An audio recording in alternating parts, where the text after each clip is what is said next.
आज हम कौन सी कहानी सुनेंगे? आज हम एक मेहनती किसान की कहानी सुनेंगे। किसान की अनोखी कहानी। एक गांव में रामू नाम का एक ईमानदार और परिश्रमी किसान रहता था। उसके पास जमीन थोड़ी थी, लेकिन वह दिन रात मेहनत करके अपनी फसल उगाता था। एक बार गांव में भयंकर सूखा पड़ा। सारे किसान परेशान हो गए, लेकिन रामू ने हार नहीं मानी।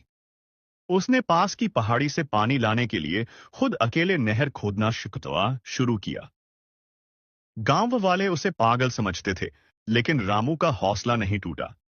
महीनों की मेहनत के बाद वह नहर पूरी हुई और पहाड़ से पानी उसके खेतों तक पहुंचने लगा।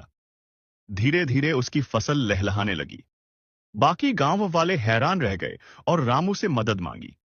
रामू ने सबकी मदद की और गांव की किस्मत बदल गई।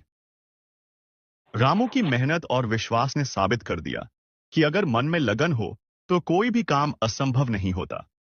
उसकी कहानी आज भी गांव में बच्चों को प्रेरणा देने के लिए सुनाई जाती है। एक किसान जिसने अकेले अपने हौसले से पूरे गांव को बचा लिया। यह कहानी है एक छोटे से लड़के राहुल की, जो अपने माता पिता के साथ एक गांव में रहता था। राहुल पढ़ाई में होशियार था, लेकिन उसके पास किताबें, पेंसिल और कॉपी बहुत सीमित थीं। उसका सपना था कि वह एक दिन बड़ा कलाकार बने और अपनी तस्वीरों से दुनिया बदल दे। एक दिन जब राहुल जंगल के रास्ते स्कूल जा रहा था, तो उसे एक पेड़ के नीचे चमकती हुई चीज दिखी। उसने पास जाकर देखा तो वह एक सुनहरी पेंसिल थी। जैसे ही उसने उसे उठाया, पेंसिल में से आवाज आई, मैं एक जादुई पेंसिल हूँ। जो कुछ तुम मुझसे बनाओगे वह हकीकत बन जाएगा। लेकिन ध्यान रहे, इसका इस्तेमाल केवल अच्छे कामों के लिए करना। राहुल चौंक गया, लेकिन उसे विश्वास नहीं हुआ। उसने सबसे पहले एक सेब बनाया और अगले ही पल एक असली सेब उसके हाथ में था। अब वह समझ गया कि पेंसिल सच में जादुई है। उसने सबसे पहले अपनी मां के लिए नए बर्तन और अपने पिता के लिए खेती के औज़ार बनाए। धीरे धीरे राहुल ने गांव के लिए बहुत कुछ बनाया। टूटे हुए स्कूल की मरम्मत की, हर घर में पानी की टंकी बनाई और बच्चों के लिए किताबें व बैग तैयार किए। गांव के लोग राहुल को बहुत पसंद करने लगे। लेकिन एक दिन गांव के मुखिया के बेटे राघव को इस पेंसिल के बारे में पता चल गया। वह बहुत लालची था।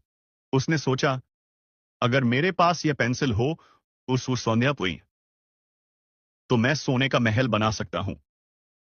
उसी रात वह चुपके से राहुल के घर में घुसा और पेंसिल चुरा ली। राघव ने सोने का महल, महंगी गाड़ियां और ढेर सारे पैसे बनाए। लेकिन उसने पेंसिल का वादा तोड़ा। उसने इसका उपयोग स्वार्थ और लालच के लिए किया। तभी अचानक पेंसिल से काली धुआं निकलने लगी और सारी चीजें मिट्टी में बदलने लगीं। राघव घबरा गया। पेंसिल खुद हवा में तैरते हुए राहुल के पास लौट आई और बोली, जो सच्चे दिल से दूसरों की मदद करता है वही मेरे योग्य है। इसके बाद राहुल ने फिर से पेंसिल का उपयोग गांव की भलाई के लिए किया। लेकिन अब वह समझ चुका था कि जादू से ज्यादा जरूरी है मेहनत और नेक इरादे। उसने पेंसिल को एक बक्से में बंद कर दिया और ठान लिया कि वह अब अपनी कला से ही दुनिया को बेहतर बनाएगा।